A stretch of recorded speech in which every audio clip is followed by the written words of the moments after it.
nga kaming umalis, kasama ko si Ate Tess, si Kuya Brian, si Mami at si Bebu. Pero dahil malupitan nga tong driver namin, Diyos ko, hindi namin na-feel na traffic sa EDSA. Dinalangan niya kami dito sa may Green Hills at saktong-sakto, balak ko talaga bumili ng cellphone. Yung cellphone na ginagamit ko, naku Diyos ko, laging puno. Actually, first time ko lang makarating dito sa Green Hills at ganito pala yung itsura. Dahil nandito na nga kami sa Green Hills, hinanap ko na rin yung shop na pinagbilhan ni Ate Gegeng at ito na nga yung X-Teens Gadget. Tang balita ko nga, itong shop na to, napakadami daw freebies. Inquire na nga ako ng iPhone 14 Pro Max, yung 1TB sana. Buti na lang talaga, Diyos ko, meron sila, madam. Diyos ko, nagulat ako yung freebies nila. Merong wireless power bank, AirPods, case, at Diyos ko, napakarami.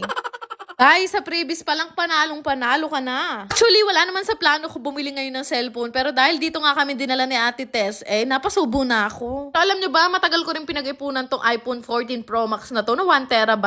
Buti na lang talaga pasok na siya sa budget ko at reward ko na lang din sa sarili. Ay, Day, saan ka nanalo? Ba't may reward ko?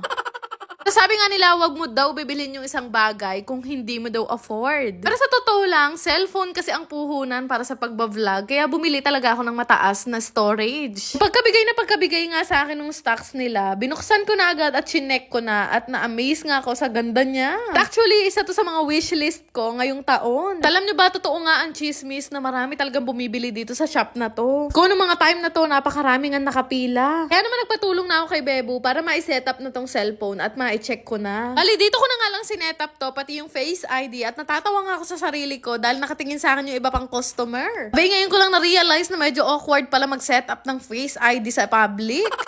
So all in, tuwang-tuwa talaga ako sa nabili ko dito sa X-Teen. Kaya naman kung naghahanap kayo ng mga legit na iPhone seller at magagandang quality na iPhone, naku, mag-inquire na rin kayo sa kanila. Bali, pinalagyan ko na nga to ng tempered glass at isa rin yan sa mga freebies na binigay nila sa akin. Actually, madali lang talagang hanapin yung shop nila kahit maraming nagtitinda dito ng cellphone. Dahil kilala na tong X-Teens Gadget dito sa Green Hills. Tuwa nga ako kasi may palibre pa silang case sa akin at hindi ko nakakailanganin bumili. After nga noon, chinek na nila yung mga freebies na binigay nila sa amin kung gumagana ba. Tapos nakakatuwa pa yung seller dito, sobrang bait niya talaga. Pero maya-maya nga namukaan ako nung isa nilang kasama. Sabi ko sa kanila, nagpunta lang ako dito dahil nakita ko rin yung vlog ni Ate Gegeng. Grabe, highly recommended ko tong X-Teens dahil napaka-legit ng mga iPhone nila dito. Kaya naman kung naghahanap kayo ng iPhone na legit, naku dito kayo bumili sa X-Teens Gadget at sabay-sabay tayo mag-My Day ng Deserve.